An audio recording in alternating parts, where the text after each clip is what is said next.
Welcome, and here we're going to start presenting our project on synaptic plasticity.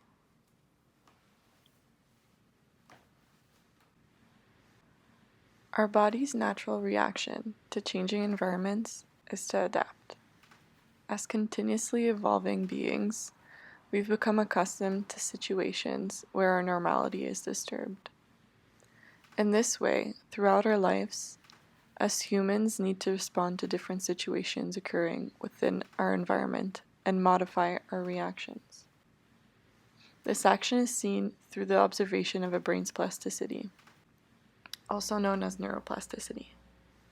With time and repetition, and after being subject to change, a brain can create new connections and even strengthen already existent ones, thus resulting in synaptic plasticity.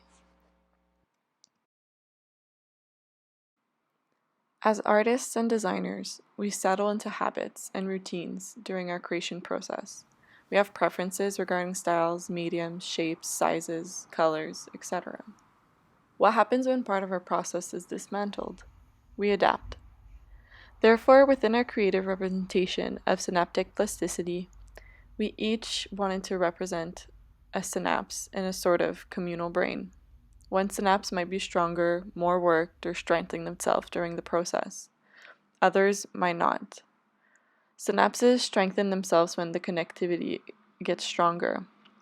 In this way, the art piece will showcase this new connection created within our own brains as artists. The artists have to adapt by giving up part of our control. How can I adapt to an uncomfortable situation? With mediums I do not generally use. How can I overcome my perfectionism? And how can I break the control?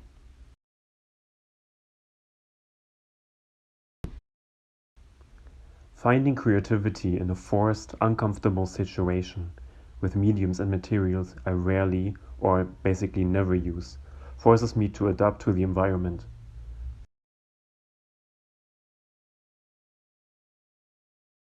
The goal is to explore and to adjust, and as well to overcome accuracy, control, and perfectionism in order to generate new ways of creating and thinking.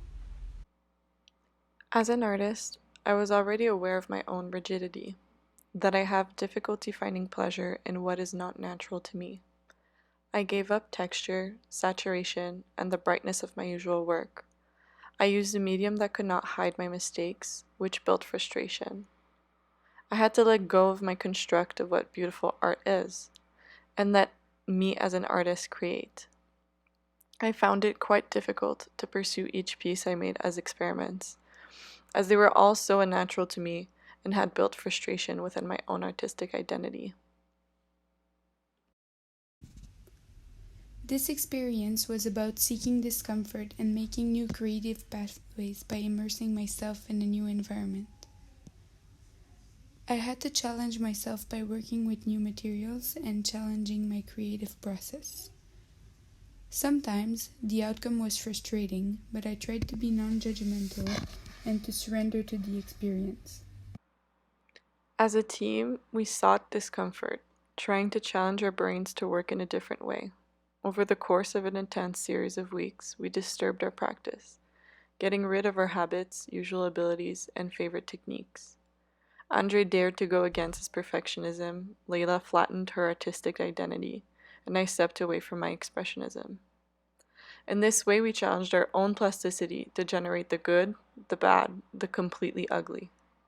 We challenged our own perspective on what we consider to be part of our artistic identity through the dismantlement of our practice.